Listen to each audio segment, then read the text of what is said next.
On July 20th, 2016, Pavel Sheremet left his Kyiv apartment building at 7:40 a.m., as he did almost every day. He climbed into his red Subaru. He was making his way to the radio station where he hosted a popular political radio show.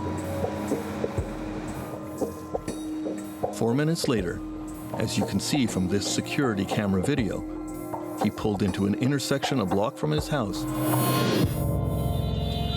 and his car exploded.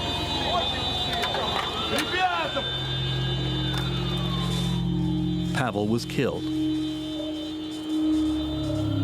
Firemen rushed to the scene to extinguish the flames. The event shocked the nation.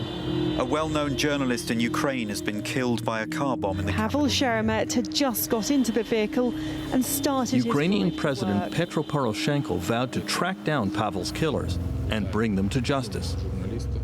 Я вимагаю створення оперативної групи.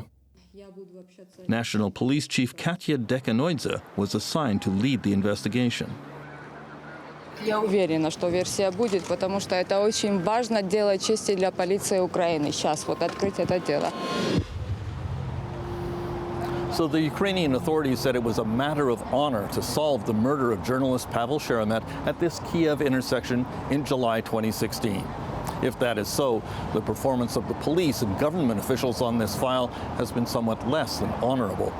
After a lackluster one-year investigation, they still have no idea who wanted him dead or why. Because of Pavel's work, however, there are colleagues determined to find out what happened. Pavel Sheremet was born in the Soviet Union in what is now Belarus. In the 1990s, he rose to fame as a journalist and dissident, leading him to being beaten and jailed by authorities. Ладно, давайте еще раз. Нажимай. С нуля. He was a star on Russian television, but was driven out by the Putin regime. He became a well-known host on Ukrainian morning radio and developed a school that taught and mentored young journalists. Чувствую ли я себя здесь в какой-то опасности? Нет, конечно.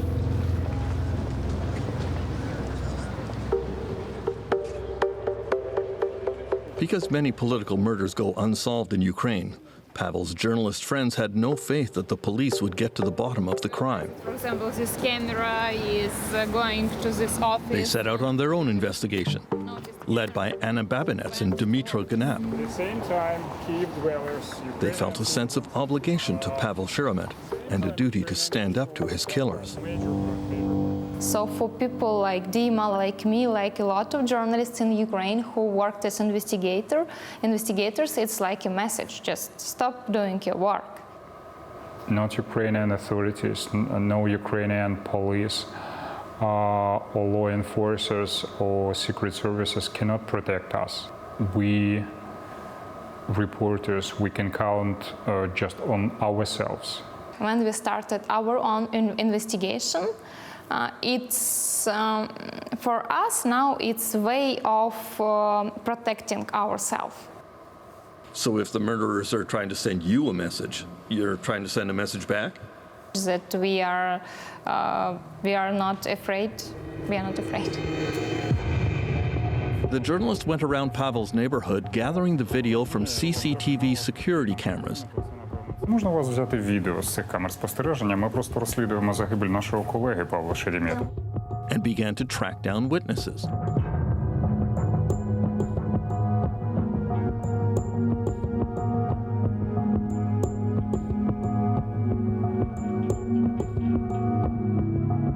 They seemed to make far more progress than the police.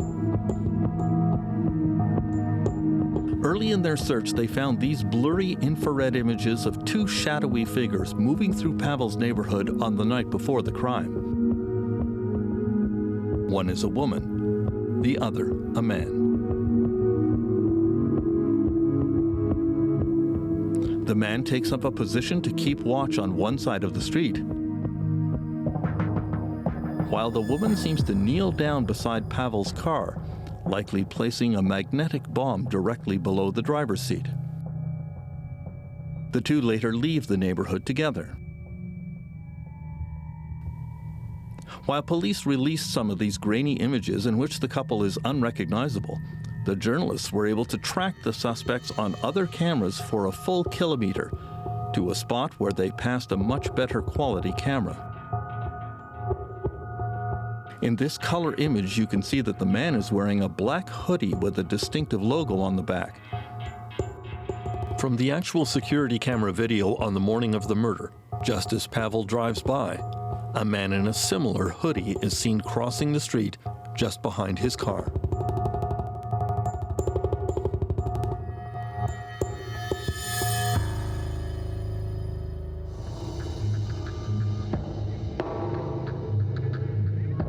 On that morning, there is a mysterious woman who takes up a position halfway between Pavel's home and the nearby intersection.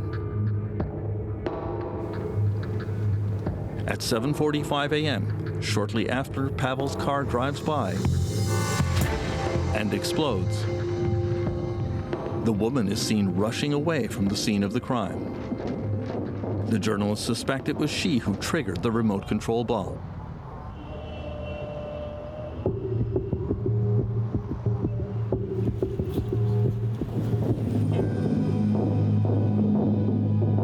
In their search for other significant video from the night before the murder, the journalists focused on a gray Skoda sedan that was parked up the street from Pavel's home. The car stays there for hours, with various men coming and going from it.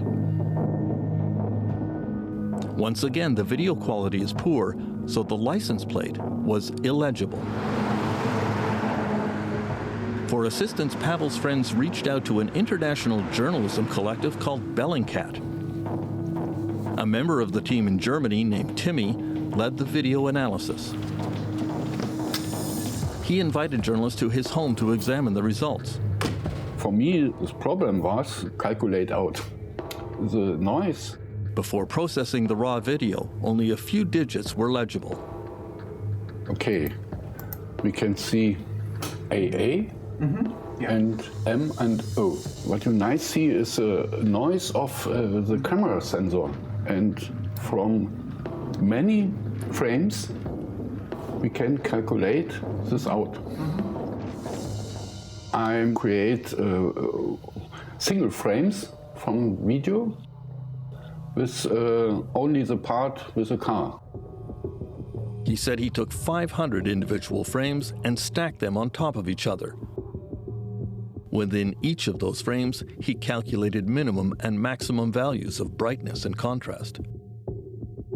How many hours did you spend on this? Hours?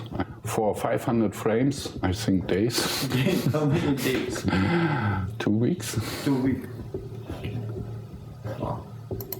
Okay, for the result, we take the pictures, the frames from video, and we cut it and we put it in stack, and the result for this process was this picture.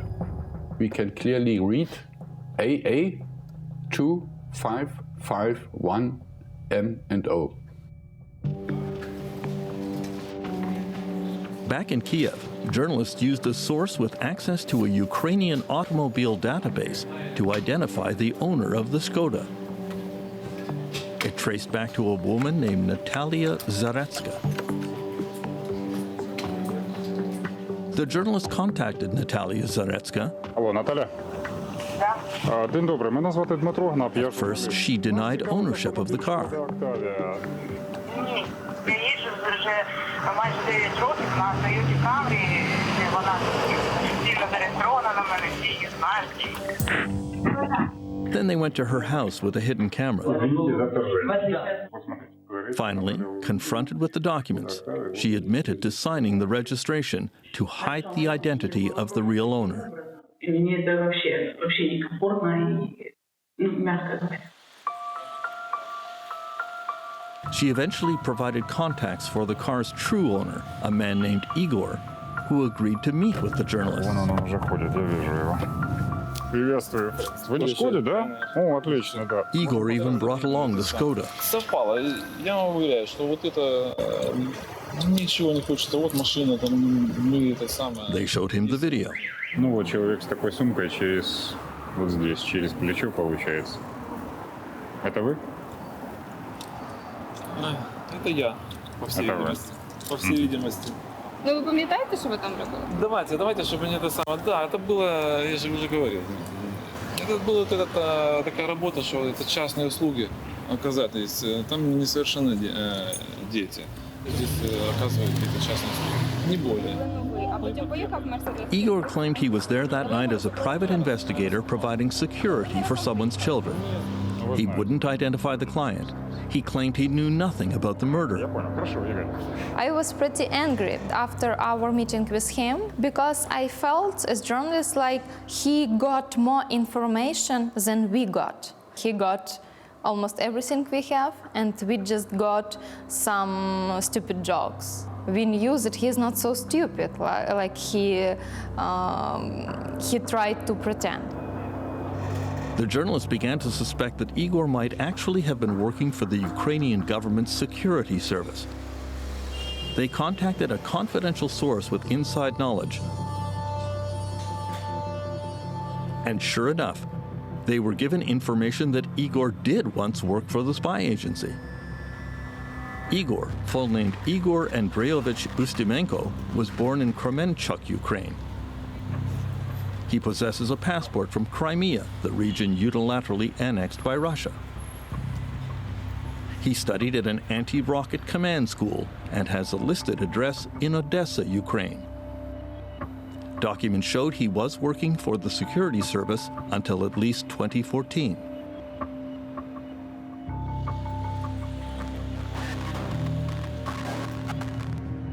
After months of trying, journalist Anna Babinets was finally able to get Igor on the phone one last time.